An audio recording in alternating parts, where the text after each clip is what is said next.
সময় পূৰ্বে এজাক মুকলধাৰ বৰষুণ আৰু তাৰ পিছতে দেখিবলৈ পোৱা গৈছে গুৱাহাটী বিভিন্ন প্ৰান্তত যি কৃত্ৰিম বান এই কৃত্ৰিম বান দেখিবলৈ পোৱা গৈছে আৰু যেহেতুকে মই উপস্থিত আছোঁ বামুণী মৈদামত আৰু গুৱাহাটী কলেজৰ সন্মুখৰ পথছোৱাত ইতিমধ্যে দেখিবলৈ পোৱা গৈছে যে এগাঁটো পৰ্যন্ত প্ৰাণী আৰু গুৱাহাটী বিভিন্ন প্ৰান্তৰ সমান্তৰালকৈ যদি আমি উল্লেখ কৰোঁ গুৱাহাটী বিভিন্ন স্থানত যে বিশেষকৈ কেইটামান উল্লেখযোগ্য যি স্থান আছে স্থানসমূহৰ যদি আমি নাম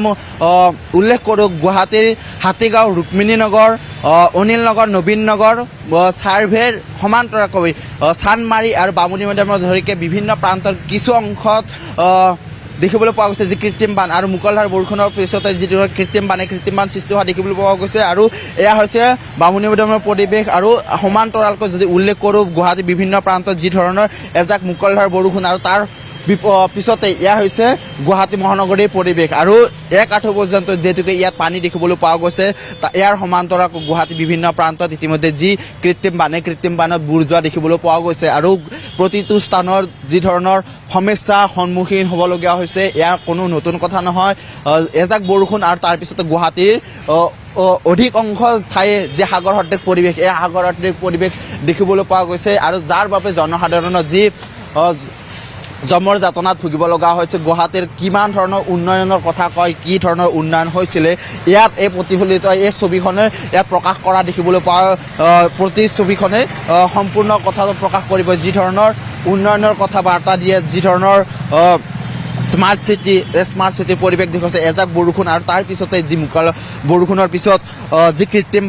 বান দেখিবলৈ পোৱা গৈছে তাৰ সমান্তৰালকৈ যদি আমি উল্লেখ কৰোঁ চৰকাৰক দোষাৰোপ কৰাৰ সমান্তৰালকৈ যদি জনসাধাৰণৰ কিছু সচেতন হ'ল হয় হয়তো কিছু 3 ঘণ্টা বা কিছু বৰষুণ যোৱাৰ পিছতে হয়তো অকণমান সময়ৰ পিছতে যি পানী ইয়াৰ পৰা নিৰ্গৰিত হ'ল হয় কিন্তু উল্লেখ কৰিব লাগিব জনসাধাৰণৰ কিছু অসচেতনৰ বাবে এনেকুৱা ধৰণৰ যি জমৰ যাতনাক জনসাধাৰণে ভুগিব লগা হৈছে যদি মৃন্ময় দেখুৱাই ইয়াত যি ধৰণৰ জাবৰ জোঁথৰসমূহ যদি দেখুৱাইছোঁ এনেধৰণৰ জাবৰ জোঁথৰসমূহ যদি মৃন্ময় দেখুৱাব এই জাবৰ জোঁথৰসমূহ যাৰ ফলত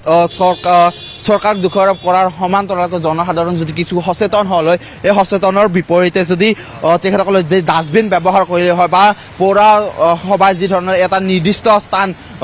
নিৰ্ধাৰিত কৰিছিলে যে জাবৰ জোঁথৰ পেলাই দিবলৈ কিন্তু তাক নকৰি যি ধৰণৰ নলা নৰ্দমাসমূহত যি দৈনন্দিন ব্যৱহৃত যি পলিথিন বা খাদ্য সামগ্ৰীসমূহ নলা নৰ্দমাসমূহত পেলাই দিয়া যাৰ ফলত এই কৃত্ৰিম বানৰ সৃষ্টি হয় আৰু যি এজাক বৰষুণৰ পিছতে যি গুৱাহাটী মহানগৰীৰ বিভিন্ন প্ৰান্তত যি কৃত্ৰিম বানপানীৰ সৃষ্টি হয় তাৰ সমান্তৰালকৈ জনসাধাৰণে যি জমৰ যাতনাত ভুগিব লগা হয় কিন্তু এয়া পৰিৱেশ এয়া নতুন নহয় পূৰ্ব যি ধৰণৰ এজাক বৰষুণ আৰু এজাক বৰষুণৰ পিছত এনে ধৰণৰ পৰিৱেশ সৃষ্টি হয় গুৱাহাটী বিভিন্ন অঞ্চলত আৰু গুৱাহাটী বিভিন্ন প্ৰান্তত এয়া কোনো নতুন কথা নহয় এজাক বৰষুণ আৰু তাৰ পিছতেই গুৱাহাটী বিভিন্ন বা অধিকাংশ অঞ্চলে ইতিমধ্যে কৃত্ৰিম বানত বা যি সাগৰ সদৃশ পৰিৱেশ অহা দেখিবলৈ পোৱা গৈছে আৰু এনেধৰণে গুৱাহাটী বিভিন্ন অঞ্চলত যদি উল্লেখ কৰোঁ গুৱাহাটী বিভিন্ন অঞ্চলৰ সমান্তৰালকৈ আমি বিশেষ কেইখনমান ঠাইৰ নাম উল্লেখ কৰিছিলোঁ তাৰ সমান্তৰালকৈ যদি বামুণী মৈদামৰ পৰিৱেশটো দেখুৱাইছোঁ যে চানমাৰীৰ সমান্তৰালকৈ যিহেতুকে গুৱাহাটী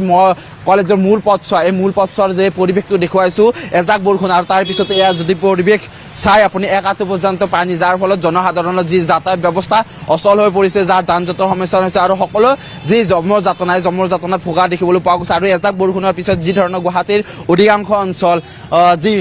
কৃত্ৰিম বান বা সাগৰ সদৃশ পৰিৱেশৰ মাজত ডুবি থাকিব লগা হৈছে আৰু ইয়াৰ কোনো নতুন কথা নহয় এজাক বৰষুণ পোৱাৰ পিছতে গুৱাহাটীত যি সাগৰ সদৃশ পৰিৱেশ এয়া কোনো গাঁৱৰ পৰিৱেশ নহয় এয়া হৈছে স্মাৰ্ট চিটি গুৱাহাটী পৰিৱেশ আৰু জনসাধাৰণৰ সচেতন হ'বৰ বাবে হ'ল যি ধৰণৰ তেখেতসকলে দৈনন্দিন ব্যৱহাৰ কৰা যি পলিথিন বা তেখেতসকলে জাবৰ জোঁথৰসমূহ যদি ডাষ্টবিনসমূহত এক নিৰ্দিষ্ট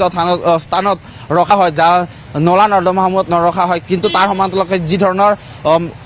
পৌৰসভাই যি ব্যৱস্থা কৰিছিলে বা তেখেতসকলে উল্লেখ কৰিছে 3 ঘণ্টাৰ পিছত যি পানী নিষ্কাশন হ'ব লাগিছিলে কিন্তু কিছু সময়ৰ পূৰ্বত বৰষুণ এজাক হৈছিলে আৰু ইতিমধ্যে এতিয়ালৈকে কোনো ধৰণৰ পানী নিষ্কাশন বা লৰচৰ হোৱা নাই কিন্তু এয়াই হৈছে পৰিৱেশ গুৱাহাটী স্মাৰ্ট চিটি পৰিৱেশ আৰু গুৱাহাটী বিভিন্ন অঞ্চলত যদি আমি উল্লেখ কৰোঁ গুৱাহাটী বিভিন্ন অঞ্চলত যি ধৰণৰ বানপানী এই কৃত্ৰিম বানত এতিয়াও বুৰ গৈ আছে আৰু যদি নিশাৰ ভাগলৈকে যদি আৰু এজাক বৰষুণ আহে কি ধৰণৰ